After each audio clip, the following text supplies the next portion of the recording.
3 sons. There was once a man who had 3 sons. The youngest of them was called Simpleton.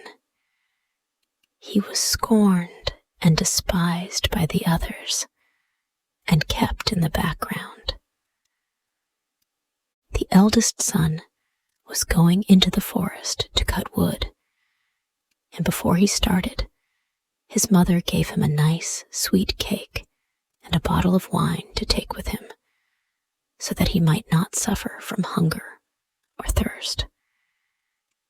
In the wood, he met a little, old, gray man who bade him good day and said, "Give me a bit of the cake in your pocket and let me have a drop of your wine.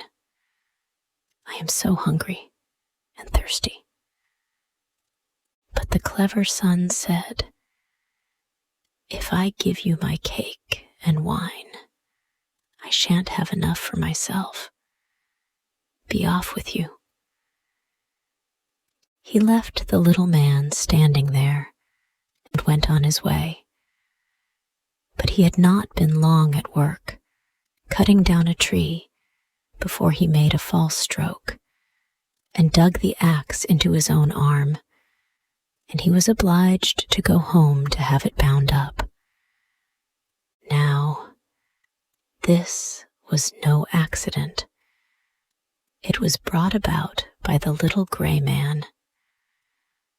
The second son now had to go into the forest to cut wood, and, like the eldest, his mother gave him a sweet cake and a bottle of wine. In the same way, the little gray man met him and asked for a piece of his cake and a drop of his wine.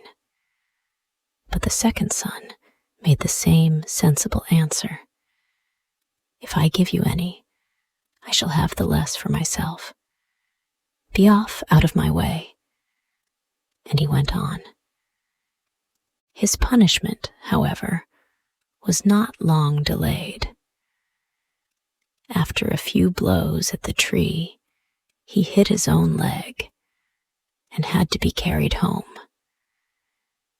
Then Simpleton said, "Let me go to cut the wood, father."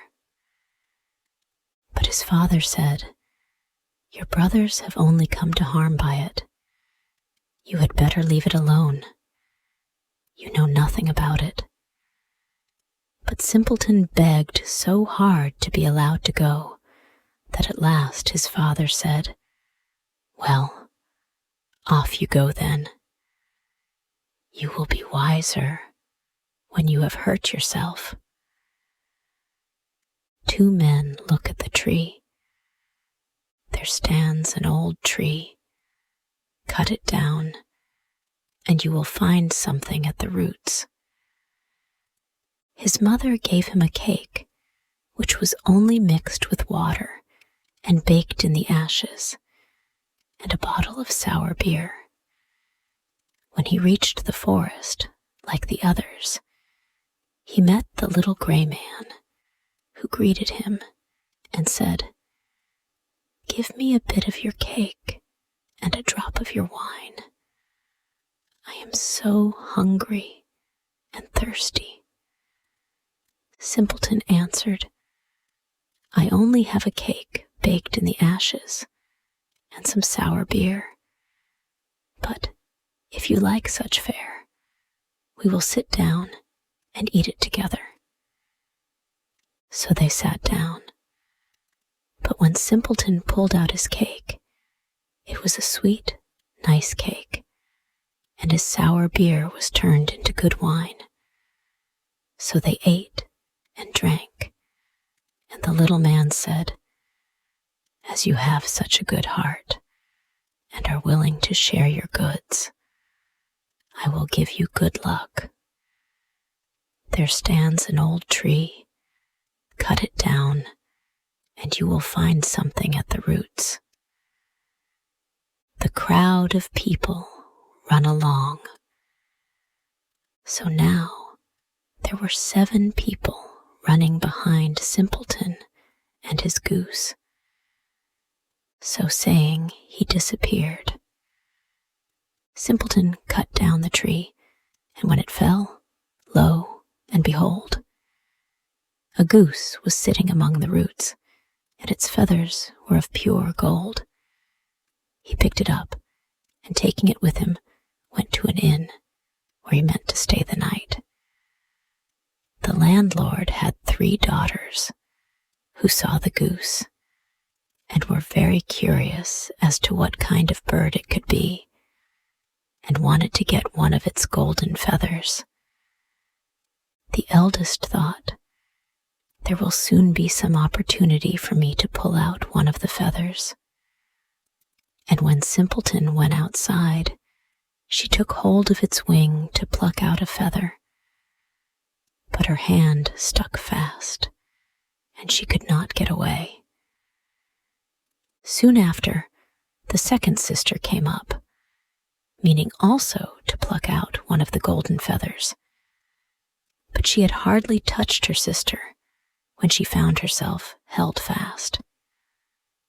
Lastly, the third one came with the same intention, but the others screamed out, "Keep away! For goodness sake, keep away!" But she, not knowing why she was to keep away, thought, "Why should I not be there if they are there?" So she ran up, but as soon as she touched her sisters, she had to stay hanging on to them, and they all had to pass the night like this. The larger crowd follows up and down hills, and so they followed up hill and down dale after Simpleton and his goose. In the morning, Simpleton took up the goose under his arm, without noticing the 3 girls hanging on behind. They had to keep running behind, dodging his legs right and left. In the middle of the fields, they met the parson, who, when he saw the procession, cried out, "For shame, you bold girls! Why do you run after the lad like that? Do you call that proper behavior?" Then he took hold of the hand of the youngest girl to pull her away. But no sooner had he touched her than he felt himself held fast, and he too had to run behind. Soon after, the sexton came up, and seeing his master, the parson, treading on the heels of the 3 girls, cried out in amazement, "Hello, your reverence, whither away so fast? Don't forget that we have a christening." So saying, he plucked the parson by the sleeve, and soon found that he could not get away. As this party of 5, one behind the other, tramped on, 2 farmers came along the road, carrying their hoes. The parson called them and asked them to set the sexton and himself free. But as soon as ever they touched the sexton, they were held fast. So now there were 7 people running behind Simpleton and his goose. By and by, they reached a town where a king ruled whose only daughter was so solemn that nothing and nobody could make her laugh. So the king had proclaimed that whoever could make her laugh should marry her. When Simpleton heard this, he took his goose, with all his following, before her. And when she saw these 7 people running, one behind another, she burst into fits of laughter, and seemed as if she could never stop. Thereupon Simpleton asked her in marriage, But the king did not like him for a son-in-law, and he made all sorts of conditions. First, he said Simpleton must bring him a man who could drink up a cellar full of wine. Then Simpleton at once thought of the little gray man who might be able to help him, and he went out to the forest to look for him. On the very spot where the tree that he had cut down had stood, he saw a man sitting with a very sad face. Simpleton asked him what was the matter, and he answered, "I am so thirsty, and I can't quench my thirst. I hate cold water, and I have already emptied a cask of wine. But what is a drop like that on a burning stone?" "Well, there I can help you," said Simpleton. "Come with me, and you shall soon have enough to drink and to spare." He led him to the king's cellar, and the man set to upon the great casks, and he drank and drank till his sides ached, and by the end of the day the cellar was empty. Then again Simpleton demanded his bride. But the king was annoyed that a wretched fellow called Simpleton should have his daughter, and he made new conditions. He was now to find a man who could eat up a mountain of bread. Simpleton did not reflect long, but went straight to the forest, and there, in the self-same place, sat a man tightening a strap round his body and making a very miserable face. He said, "I have eaten up a whole oven full of rolls, but what is the good of that when anyone is as hungry as I am? I am never satisfied. I have to tighten my belt every day if I am not to die of hunger." Simpleton was delighted and said, "Get up and come with me. You shall have enough to eat." And he took him to the court, where the king had caused all the flour in the kingdom to be brought together, and a huge mountain of bread to be baked.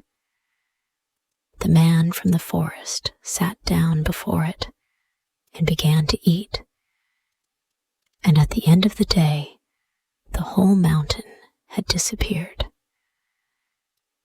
Now, for the third time, Simpleton asked for his bride.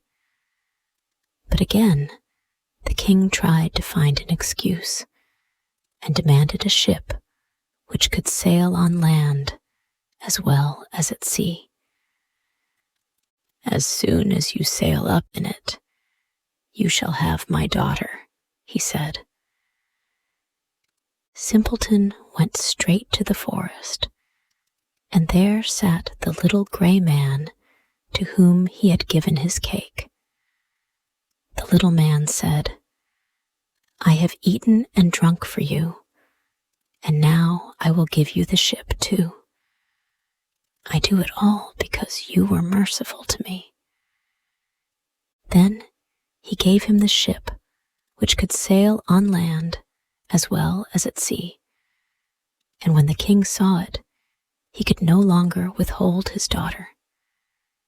The marriage was celebrated, and at the king's death, the simpleton inherited the kingdom and lived long and happily with his wife.